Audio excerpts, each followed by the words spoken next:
મિત્રો આ ભાઈને સાકર બારોબાર રોકવાના છે, એની માનતા રાખેલી છે, તમે જોઈ શકો છો. સાકર બારોબાર આ ભાઈને રોકવાના છે મિત્રો. જય માતાજી મિત્રો, હું જયસુખ ચૌહાણ, મારી ચેનલ જે ધાર્મિકમાં આપ સૌનું સ્વાગત કરું છું મિત્રો. તો મિત્રો આજે આપણે ફરીથી આવી ગયા છીએ દડવા રાંદલમાના મંદિરે. તો મિત્રો આજે મંગળવાર છે અને રવિવાર ને મંગળવાર માતાજીના લોટા તેડવાના હોય ને માતાજીની ગોયણી કરવાની હોય. તો તે પણ આપણે અંદર જઈએ અને જોઈએ કેવી રીતના ગોયણી કરવાની હોય, તેના પણ આપણે અંદર જઈને દર્શન કરીએ. અને મિત્રો રવિવાર ને મંગળવાર અહીંયા દડવાનું રસોડું પણ ચાલુ હોય, તો આપણે રસોડાની પણ મુલાકાત લેશું. તો વિડીયોમાં અંત સુધી બન્યા રહેજો મિત્રો.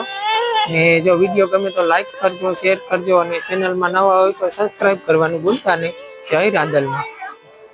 તો મિત્રો આપણી સાથે દડવા મંદિરેથી બાપુ જોડાઈ ગયા છે, તો મંદિરનો શું ઇતિહાસ છે તે આપશે. જય રાંદલમાં. જય માતા, જય રાંદલ. બાપુ આ મંદિરનો શું ઇતિહાસ રહ્યો છે? આજે આપણે એવું સાંભળવામાં આવ્યું છે કે આજે 200 થી 300 વર્ષ જૂનું મંદિર છે, તો આનો ઇતિહાસ શું છે અમારા દર્શક મિત્રોને જણાવો. આ પેલા આખો રાજમાર્ગ જ હતો. આખો રાજમાર્ગ એમાં એવું છે કે રસ્તામાંથી માતાજીને પ્રસન્ન થવું થયું જમીનમાંથી, અને સોનીની જાનને પણ ત્યારે પસાર થવાનું થયું. અને પેલા તો આપણે ગાડામાં ને એમાં જાન લઈ જતા, તો માતાજીને જેવું પસાર થવાનું થયું ને પૈડાની શું કહેવાય, પૈડું માથા ઉપર પડી, જેનાથી ત્યાંથી લોહીની ધાર ને એવું થયું ને બધા ગાડા અને પૈડા ને બધે ઉભા અને બળદ પણ હલતા નતા, મૂર્તિ મોરજની જેમ થઈ ગયા. ત્યારે બધા લોકો ઉતરી જોવે તો જોયું તો લોહીની ધાર થતી. ત્યારે જે શું કહે જાનમાં જે દુલ્હન હતી એને માતાજી ભાઈ આવીને બધી ચોખ્ખોઈ કરી, હું રાંદલમાં છું અને આવી રીતે અહીંથી પ્રસન્ન થવા જતી હતી, ગાડાનું પૈડું ફરી ગયું. એટલે એને કીધું કે મારું અહીં મંદિરને બનાવો, ત્યારે એ લોકોએ મંદિર બનાવ્યું. એટલે લગભગ 300 વર્ષથી વધારે થઈ ગયા અહીંયા, 300-400 વર્ષથી. અને આ માતાજી નું મેન પ્રગટ આ દરવાજો બાટવા દરવાજો. અને બાપુ આ લીમડાનું ને પીપળાનું એ શું ઇતિહાસ છે? એ આપણા અહીંયા બાર જ છે. એ પણ જયારે શું કહેવાય થયું ત્યારનું જ છે. મીઠી પીપળ અને કડવો લીમડો બે ભેગો છે, અને એના થળમાં ભેગી શિવલિંગ પણ પ્રસન્ન થઈ. પાછું એક જ થળમાં બે વસ્તુ છે, બે વસ્તુ થળમાં ના હોય એમ. ના હોય, મીઠી પીપળ અને પાછો કડવો લીમડો. અને શ્રદ્ધાળુની ભીડ કયા ટાઈમ ની અંદર હોય, કયા વારે? એ તો આપણે રવિવાર મંગળવાર જે માતાજીના બે મેળ સ્થાન ત્યારે. અને લોકો માતાજીની માનતા શું ચડાવવા અહીંયા આવે? એ તો માતાજીનો જે રાંદલમાં કહેવાય વધારે પડતા આપણે સંતાન દેવા માટે જાણીતા છે. જે કોઈ સંતાન ના હોય એને રાંદલમાં વધારે પડતા સંતાન દે. પછી હાથ પગ ની બધી એવી રીતના માનતા અલગ અલગ થતી. પછી ચાંદલા કોઈ માતાજી ચાંદલા છે, છતર છે, પછી આપણા તોલ પણ થાય છે સાકરના અલગ અલગ. બાપુ આ માતાજીના લોટા તેડવાનું કેવી રીતના હોય? 2 હોય 4 હોય એવી રીતના મેં સાંભળેલું છે. આપણે માતાજીના લોટા હંમેશા જોડીમાં જ હોય, જેમ કે 2 છે, 4 છે, 6 છે, એવી રીતના. ને જે લોકોને માનતા હોય એ લોકો અહીંયા આવે અને લોટા તેડી જાય, અને લોટા આપણે અહીં શણગારી પણ દે છે.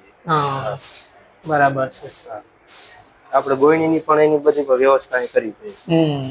આપણે આજુબાજુના ગામથી બધાથી ગોયણી બોલાવી અને ગોયણી પૂરી પાડી દઈએ. ગોયણીની વ્યવસ્થા પણ અહીંયા થઈ જાય છે. બરાબર. આપણે અહીંયા લગભગ બને ત્યાં લગીને 126 લોટા છે, વધારે પડતા ફૂલ જ હોય.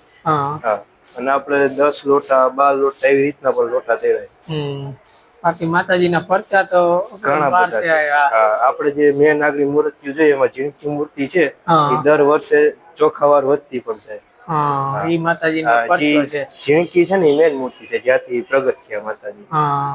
અને રાંદલમાં હંમેશા છાયા સ્વરૂપ બે જ હોય, એટલે આપણે લોટા પણ જોડીમાં તેરાય. એવું આપણે સાંભળવામાં આવ્યું છે કે સૂર્યદેવના પત્ની હતા એક છાયા માતાજી ને બીજું એમાં એવું છે કે રાંદલમાં મેન હતા. રાંદલમાં અમુક કારણસર કઈ ઈસાઈ ગયા હતા કે શું થઈ ગયું, તપસ્યામાં બેસવામાં ઈસાઈ ગયા હતા કે એવું કઈ હતું, એટલે એમની છાયા સ્વરૂપ સૂર્ય ભગવાન પાસે મૂકી ગયા હતા અને પોતે પૃથ્વીમાં આવી ગયા હતા રિહાઈ. પછી જયારે સૂર્ય ભગવાન ને ખબર પડી ત્યારે સૂર્ય ભગવાન આવે છે રથમાં એમને લેવા, ત્યારે રાંદલ માતાજીને એમની ભૂલ સમજાઈ ગઈ હોય એટલે એ તપ કરતા હોય. પછી સૂર્ય ભગવાન એમને લેવા આવે રથમાં, અને એના તપનું એમને ફળ આપે કે હવે માફ કરી દીધા મેં તમને, અને એની છાયા સ્વરૂપ ત્યાં હોય. બરાબર છે. રસોડું આ બેનો બધી અત્યારે રોટલી બનાવે છે રસોઈ, તો તમે જોઈ શકો. અહીંયા બધા સ્વયંસેવકો છે આ બેનો. આ છે દડવાનું રસોડું.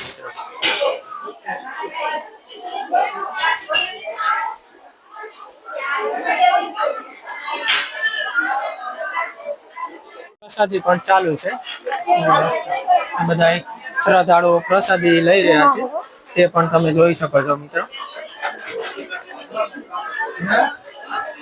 બધા શ્રદ્ધાળુ પ્રસાદી પણ લઈ રહ્યા છે મિત્રો, તે પણ તમે જોઈ શકો છો.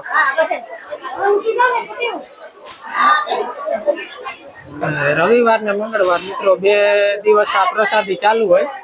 સવારે 10 વાગ્યાથી 2 વાગ્યા સુધીનો ટાઈમ છે મિત્રો. સવારે 10 વાગે પ્રસાદી ચાલુ થાય અને 2 વાગ્યા સુધી ચાલે મિત્રો.